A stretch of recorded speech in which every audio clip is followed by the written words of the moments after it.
বুকটা কেঁপে উঠবে ঘটনাটা শুনলে। হজরত ফাতেমা রাদিয়াল্লাহু এর ইন্তেকালের সম্পূর্ণ ঘটনা। হজরত আলী রাদিয়াল্লাহু ফজরের নামাজ আদায় করার জন্য মসজিদে গেছেন। এদিকে হজরত ফাতেমা রাদিয়াল্লাহু গায়ে অত্যন্ত জ্বর অবস্থায় ঘরের সমস্ত কাজ শেষ করেছেন। আলী রাদিয়াল্লাহু মসজিদ থেকে এসে দেখেন ফাতেমা রাদিয়াল্লাহু কাঁদছেন। আলী রাদিয়াল্লাহু প্রশ্ন করলেন, ও ফাতেমা, তুমি কাঁদো কেন? ফাতেমা রাদিয়াল্লাহু কোনো উত্তর দিলেন না। ফাতেমা রাদিয়াল্লাহু আরো জোরে জোরে কাঁদতে লাগলেন।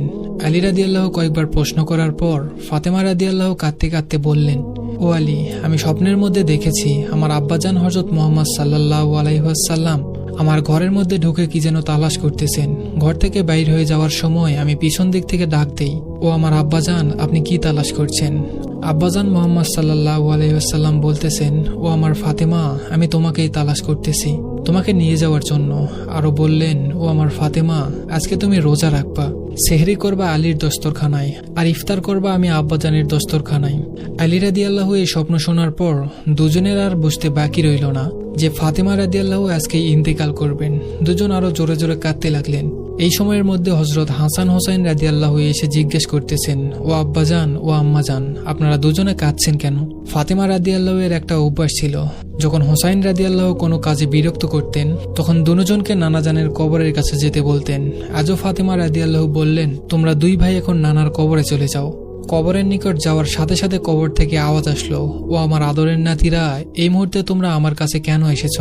আমার কাছে তো সবসময় আসতে পারবে, এখন যাও, যে তোমার মায়ের চেহারার দিকে তাকিয়ে থাকো, আজকের পর তোমাদের মাকে আর পাবে না। এই কথা শোনার পর দুই ভাই কাঁদতেছে আর দৌড়াতে দৌড়াতে আম্মার নিকট চলে গেলেন। এসে আম্মাকে বললেন যে তোমরা দুজনে কেন কাঁদছো আমরা বুঝতে পেরেছি। নানাজান আমাদের সবকিছু বলে দিয়েছেন, আজকের দিনটা তোমার জন্য শেষ দিন। নানাজান তোমার চেহারার দিকে তাকিয়ে থাকার জন্য আমাদেরকে বলেছেন। বিকালের দিকে হজরত ফাতেমা রাদিয়াল্লাহু এর শরীর বেশ খারাপ হলো। ফাতেমা রাদিয়াল্লাহু মৃত্যুর পূর্বক্ষণে আলী রাদিয়াল্লাহুকে 3টা কথা বললেন। 1 নম্বর কথাটি ছিল, ও আলী, যেদিন থেকে আমি আপনার ঘরে এসেছি ওই দিন থেকে নিয়ে আজ পর্যন্ত আপনাকে আমি অনেক কষ্ট দিয়েছি। আলী, আপনি যদি আমাকে ক্ষমা না করেন তাহলে কিয়ামতের ময়দানে আমি সন্তানের কারণে আমার আব্বাজান অনেক লজ্জিত হবেন। বলেন আপনি আমাকে ক্ষমা করলেন কিনা? আলী রাদিয়াল্লাহু বললেন, ফাতেমা, তুমি এসব কি বলতেছো?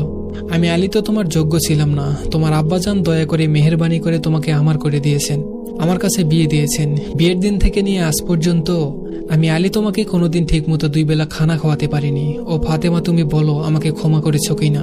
তুমি যদি আমাকে ক্ষমা না করো তাহলে আমাকে কিয়ামতের দিন কঠিন শাস্তি ভোগ করতে হবে। ফাতেমা রাদিয়াল্লাহুর দ্বিতীয় কথা ছিল, ও আলী, আপনার সাথে আমার দ্বিতীয় কথা হলো, আমি মারা যাওয়ার পরে আপনি বিয়ে করে নেবেন দুনিয়ার যে কোনো মহিলাকে আপনার পছন্দ মতো। আপনাকে আমি অনুমতি দিলাম, আর আমার বাচ্চা দুটোকে সপ্তাহে 1 দিন আপনার কোলের মধ্যে করে নিয়ে ঘুমাবেন।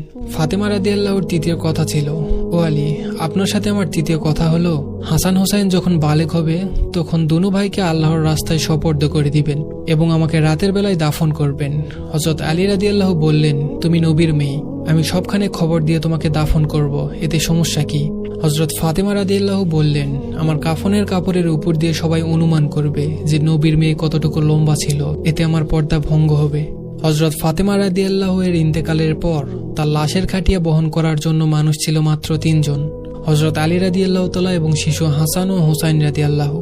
হযরত আলী রাদিয়াল্লাহু ভেবেছিলেন যে খাটিয়া বহন করার জন্য মানুষ আরো 1 জন প্রয়োজন, তবে 4 কোণায় 4 জন কাঁধে নিতে পারবেন। এমন সময় হযরত আবু যর গিফারি রাদিয়াল্লাহু এলেন এবং খাটিয়ার 1 কোণা বহন করলেন। হযরত আলী রাদিয়াল্লাহু তখন প্রশ্ন করলেন, ও আবু যর, আমি তো কাউকে বলিনি, আপনি জানলেন কিভাবে?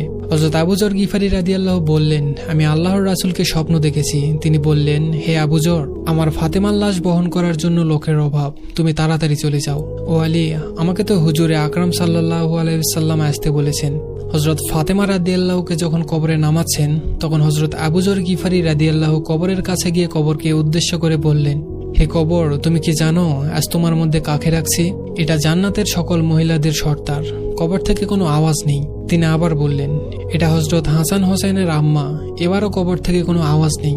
তিনি আবার বললেন, এটা হযরত আলী রাদিয়াল্লাহু এর স্ত্রী।